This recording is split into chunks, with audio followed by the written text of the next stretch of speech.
introduce my...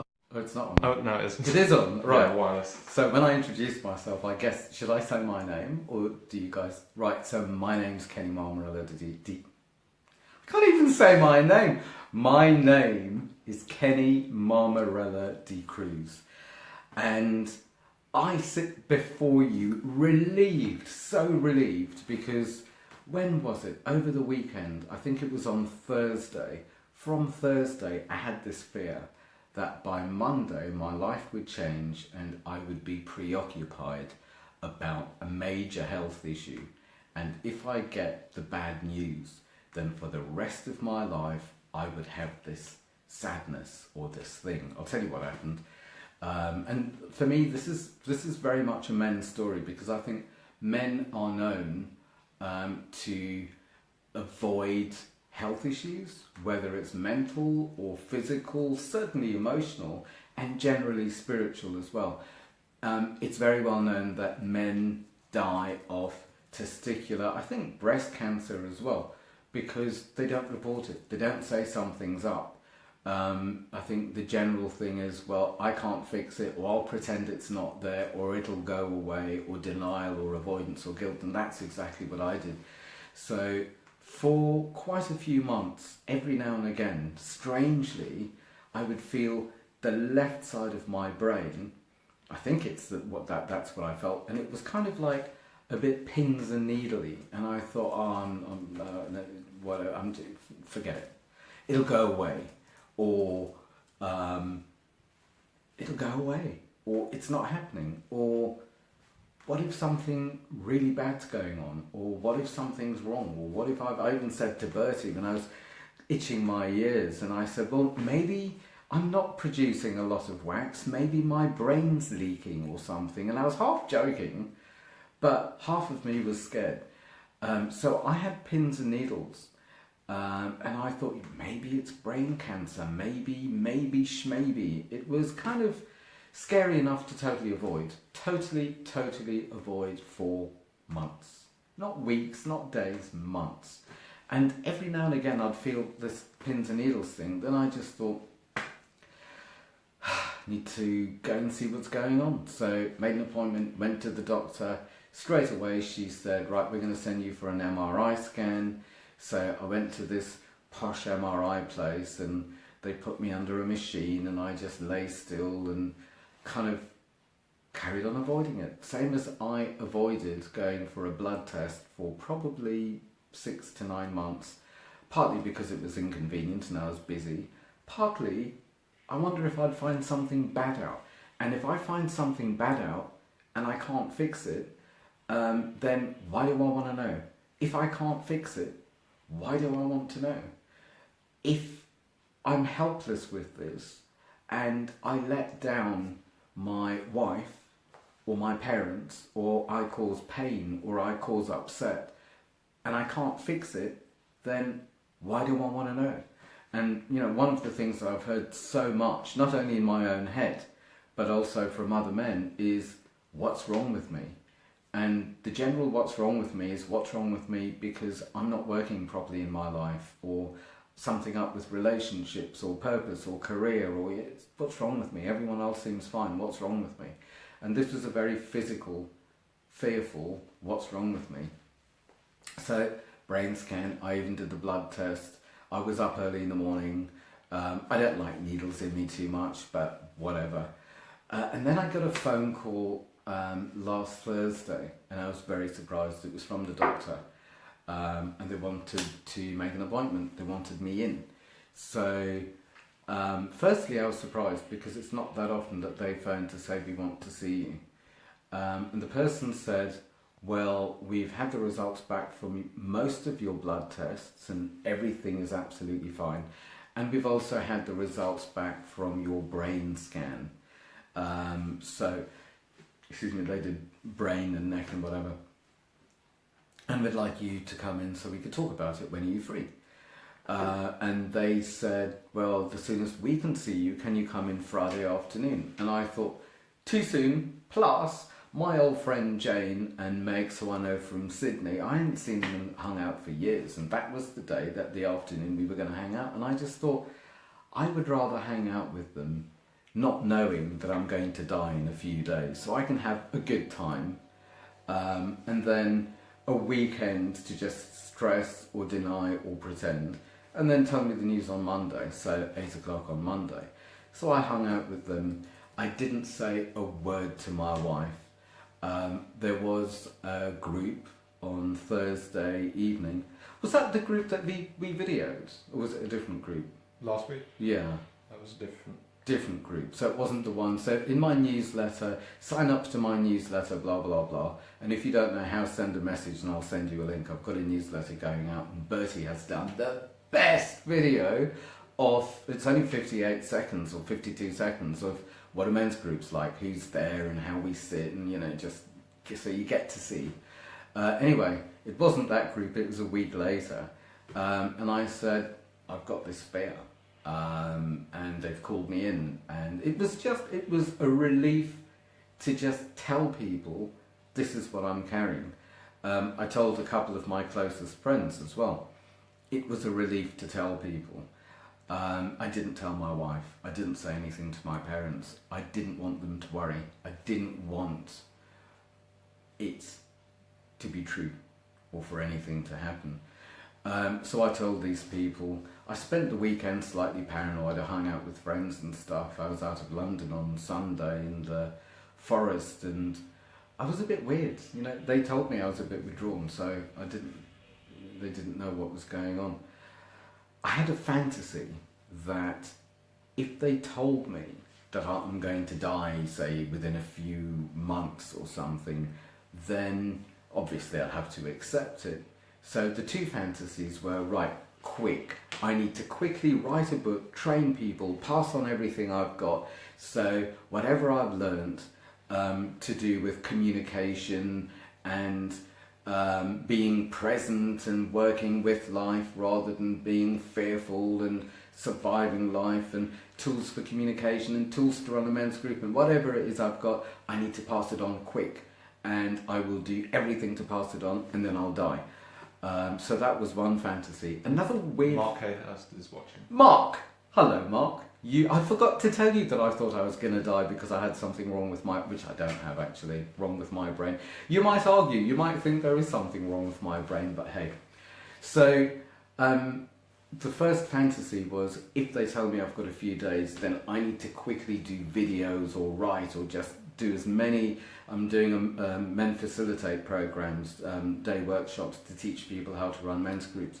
I need to pass on whatever I can as soon as possible while I'm alive, then I'll die. And then I thought, my wife, we're not rich. I want her to be totally taken care of. I mean, we're stinking rich. The lives we've got is great. Money can't buy. But it's like, I want her to have everything.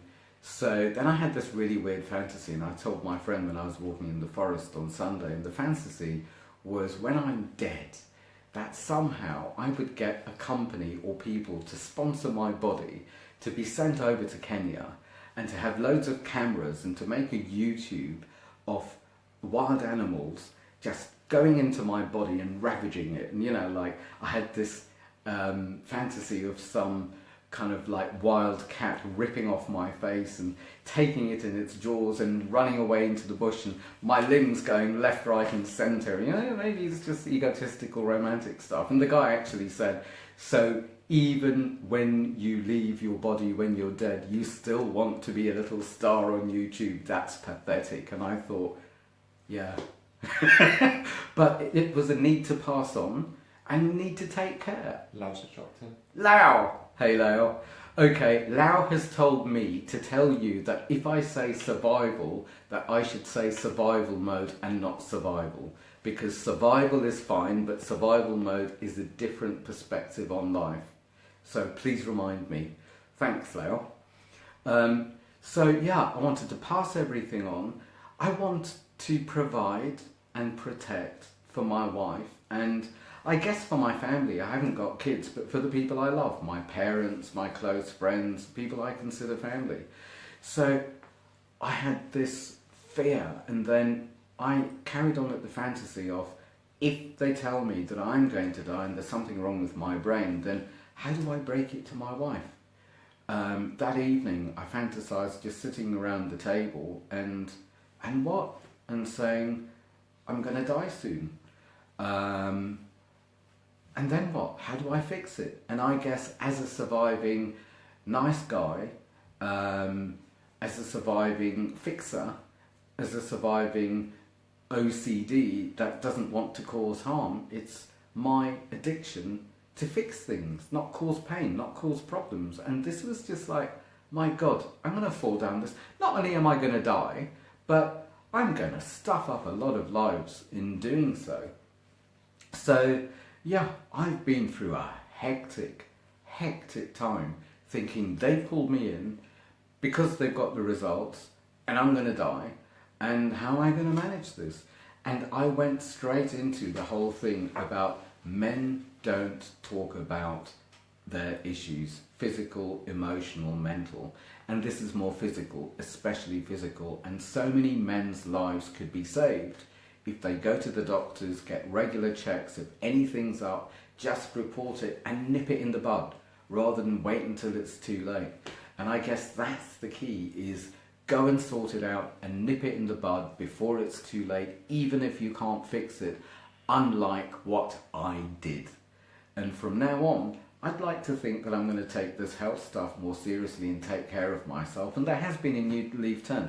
I mean, the outcome was I had this young doctor who was a bit crap really. I just wanted the referral from, and she said, well, actually, your brain's fine. There's not a lot wrong with you. You've got two slightly shifted, vertebrae,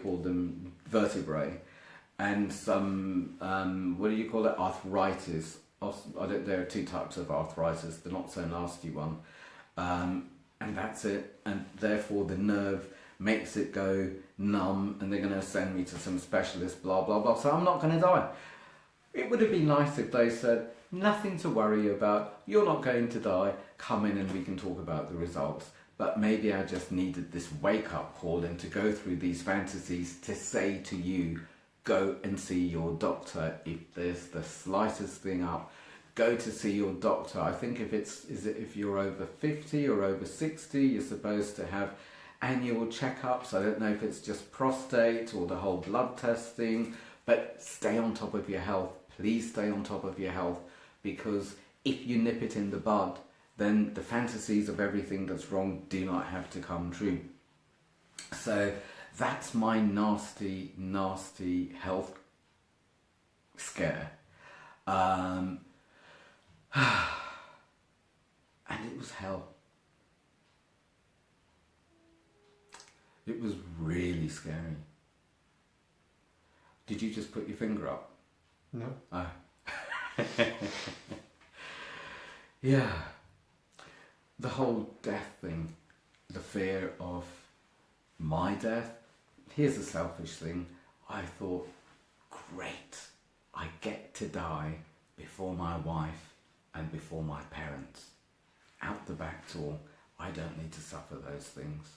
I had some really strange and selfish thoughts. I thought, I'll tell you what else I did, this is really dumb.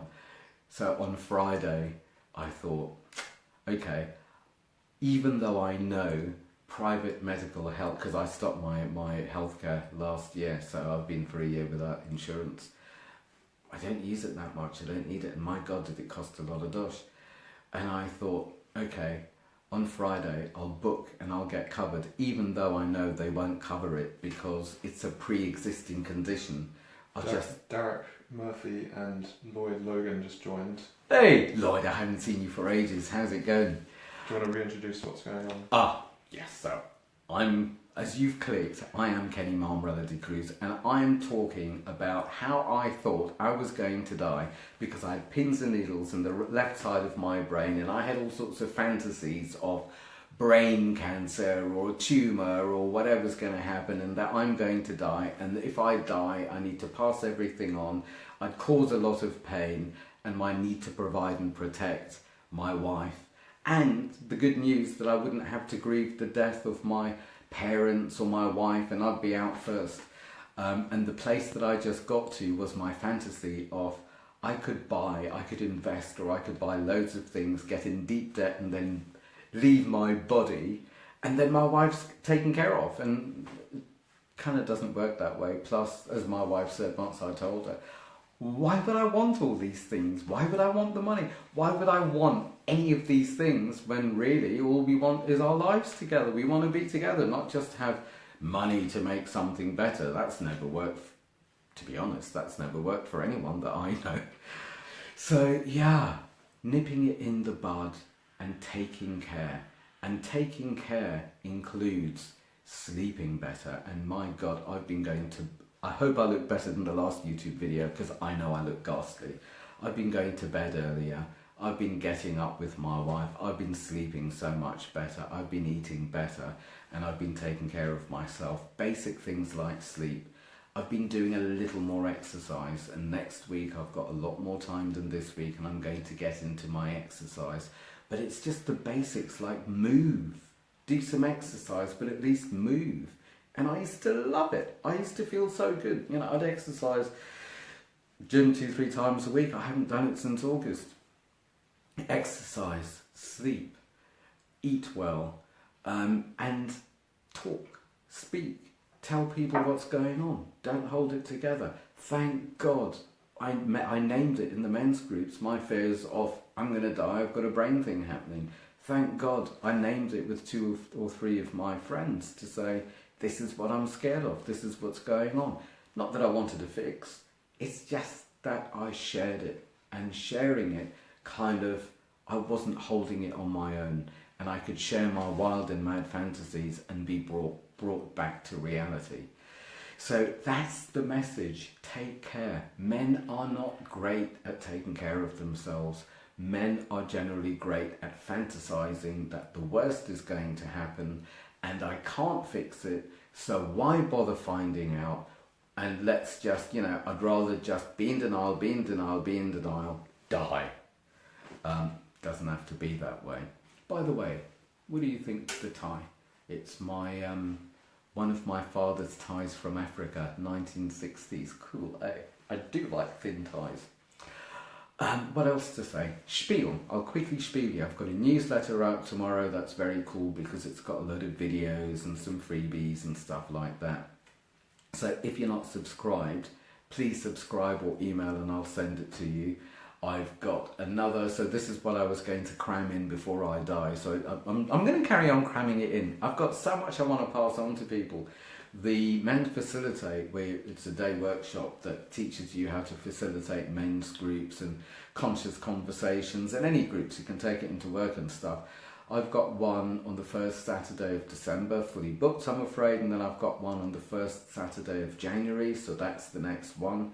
So there's information about that. I can't be asked to sell you stuff. If you're interested, and just contact me and say what outcomes you want and come to groups and work and whatever. But it's nice to hang out. It's nice to do Wednesdays at 1. And I remember, I should end on this. Am I going on yet, Bertie? No, approaching 20 minutes. I'm approaching 20 minutes. So, 25 years ago, I don't remember, I think it was 25. It was the mid-90s in Mossman in Sydney. I ran my first group. We called it Hanging Out. I did it with Tanya, who is my Facebook friend, and another very, very good friend from Sydney, and Toby, who's now called Zephyr. And we started it. We didn't know what to do. I don't know what to do. I don't know what I'm going to say half the time. So there must have been, I don't know, about 50 of us or something in this brilliant cafe. And we did, my 2-minute silence, if I remember. And then without thinking, I just said 1. And then I looked at the next person who said 1. And everyone said 1, apart from 1 or 2 who said 2, obviously, or 7 or whatever it was. But we went around and it came back to me. And then off the top of my head, I didn't know what I was doing. The smartest things that I say, I don't get until other people tell me they're smart. It's like, I'm not that bright. It came back to me and I said, we're all one. So welcome to Wednesday at 1. because we all are. And I'll see you next week. Probably last time it was 4 minutes. Last Wednesday it was 4 minutes past. Now we're doing 5 minutes past. We'll do 1 minute past 1 next Wednesday at 1. So see you there.